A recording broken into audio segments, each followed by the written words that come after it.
আসসালামু আলাইকুম এভরিওয়ান। আজকে আমরা পর্যাবৃত্ত গতি চ্যাপ্টারের একটা স্পেশাল ম্যাথ নিয়ে আলোচনা করতে যাচ্ছি, যেটা এসেছে বরিশাল বোর্ড 23-এ।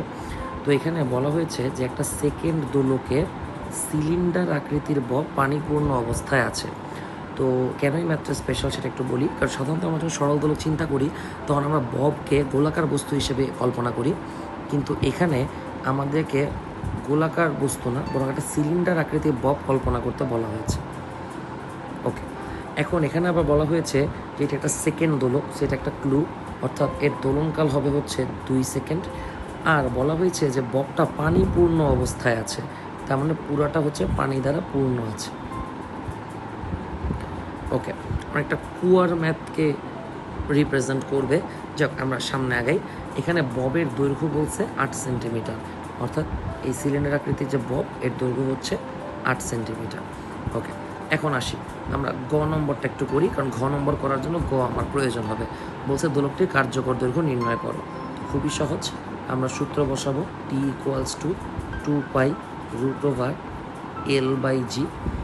এইখান থেকে আমরা এল পেয়ে যাব। টি এর মান 2 সেকেন্ড বসায় দিচ্ছি, 2 কাটা, উভয় পক্ষকে একটু স্কোয়ার করে দিচ্ছি। বাস, এখান থেকে আমরা এল এর মান পাচ্ছি, জি হচ্ছে 9.8 divided by pi square. Calculator চাপলে 0.994 মিটার এরকম একটা মান আসবে। একটু নিজ দায়িত্বে ক্যালকুলেটার তো চেপে নিয়েন আপনারা। আমরা এবার ঘ নম্বরে যাচ্ছি। ঘ নম্বরে বলা হয়েছে যে ববটি অর্ধেক খালি করলে দোলকটি দ্রুত নাকি ধীরে চলবে। আচ্ছা, এখন কোশ্চেন হচ্ছে ববটা পূর্ণ অবস্থায় আর অর্ধেক খালি করলে বা পুরোটা খালি করলে তার সাথে দোলনকালের কোনো সম্পর্ক আছে কি না। তো প্রথমত অনেকে মনে করে যে সরল দোলকের 4টা সূত্র, তার মধ্যে চতুর্থ সূত্রে বলা হয়েছে যে সরল দোলকের দোলনকাল ববের ভরের উপর নির্ভর করে না। তো অনেকে মনে করে তাহলে আমি ববটা পূর্ণ ছিল, এখন ববটা খালি হয়েছে অর্ধেক, তাইলে হয়তো ভর চেঞ্জ হয়েছে, কিন্তু ভরের ওপর তো দোলনকাল চেঞ্জ হয় না। তো এই ব্যাখ্যাটা দিয়ে আসে আর ডাইরেক্ট বলে দেয় যে দোলনকালে কোনো পরিবর্তন হবে না। বাট না, এখানে আসলে মূল ফ্যাক্টরটা ভরের না, মূল ফ্যাক্টরটা কার্যকর দৈর্ঘ্যের। কীভাবে সেটা একটু আমরা এক্সপ্লেন করতেছি। তো নর্মালি কার্যকর দৈর্ঘ্য মানে কি? কার্যকর দৈর্ঘ্য মানে সুতার দৈর্ঘ্য প্লাস হচ্ছে ববের ব্যাসার্ধ। তো এই সুতার দৈর্ঘ্যকে আমরা ধরে নিচ্ছি এল, আর এটা সিলিন্ডার হোক বা গোলক হোক, এই অংশটা হচ্ছে ব্যাসার্ধ, যাকে আমরা ধরে নিচ্ছি আর। ওকে, তো এখন যখন এই ববটা পানিপূর্ণ অবস্থায় থাকবে তখন তার ভর কেন্দ্র থাকবে কোথায়? একবারে সেন্টারে, একবারে মাঝখানে। ওকে, তখন কিন্তু আমাকে এই কার্যকর দৈর্ঘ্য বের করার জন্য সুতার দৈর্ঘ্য প্লাস ববের ব্যাসার্ধ নিতে হবে।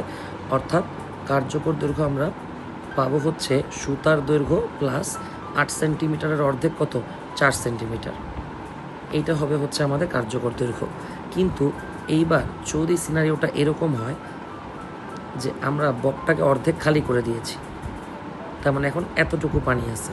ওকে, তাহলে এখন ভর কেন্দ্র কোথায় থাকবে? এখন ভর কেন্দ্র থাকবে যতটুকু পানি আছে তারও অর্ধেকে, এইখানে থাকবে। অর্থাৎ সেই ক্ষেত্রে আমার নতুন কার্যকর দৈর্ঘ্য কোনটা হবে? সুতার দৈর্ঘ্য তো কনস্ট্যান্ট আছে এল, তার সাথে যোগ করব কত? পুরোটা যদি হয় 8 সেন্টিমিটার, ওকে, আর অর্ধেক পানি, তাহলে এতটুকু 4 সেন্টিমিটার, ভর কেন্দ্র আছে তারও অর্ধেকে, মানে 2 সেন্টিমিটার। তাহলে এইটা হচ্ছে 2 সেন্টিমিটার আর এটা হচ্ছে 4 সেন্টিমিটার, তাহলে টোটাল হলো কত? 6 সেন্টিমিটার। অর্থাৎ আমরা দেখতে পাচ্ছি আমাদের কার্যকর দৈর্ঘ্য কী হয়েছে? বৃদ্ধি পাইছে। এখন আমরা যদি জানি টি সমানুপাতিক √L, যেহেতু এখানে জি কনস্ট্যান্ট, অর্থাৎ কার্যকর দৈর্ঘ্য যদি বাড়ে তাহলে দোলনকালের মানও কী হবে? বাড়বে। তো সেই ক্ষেত্রে আমরা এখানে বলতেই পারি যদি ববটাকে অর্ধেক খালি করা হয় তাহলে কার্যকর দৈর্ঘ্যের মান বৃদ্ধি পাবে। কার্যকর দৈর্ঘ্য বৃদ্ধি পাইলে দোলনকাল বৃদ্ধি পাবে, আর দোলনকাল যদি বৃদ্ধি পায় তাহলে আমরা কি বলবো? ধীরে চলবে নাকি দ্রুত চলবে? আমরা জানি দোলনকাল বৃদ্ধি পাওয়া তার মানে হচ্ছে একটা পূর্ণ চক্র দিতে তার সময় বেশি লাগতেছে, অর্থাৎ সে ধীরে চলবে। তো অ্যাগেইন এই প্রশ্নটা অনেক বিখ্যাত, একটা এমসিকিউ হিসেবে একবার আমরা এসেছিল, কিন্তু কুমিল্লা বোর্ডে এটা সিকিউ হিসেবেও এসেছে। তো স্পেশাল দেখি আর কি সলভ করলাম, আশা করি সবাই বুঝতে পেরেছেন।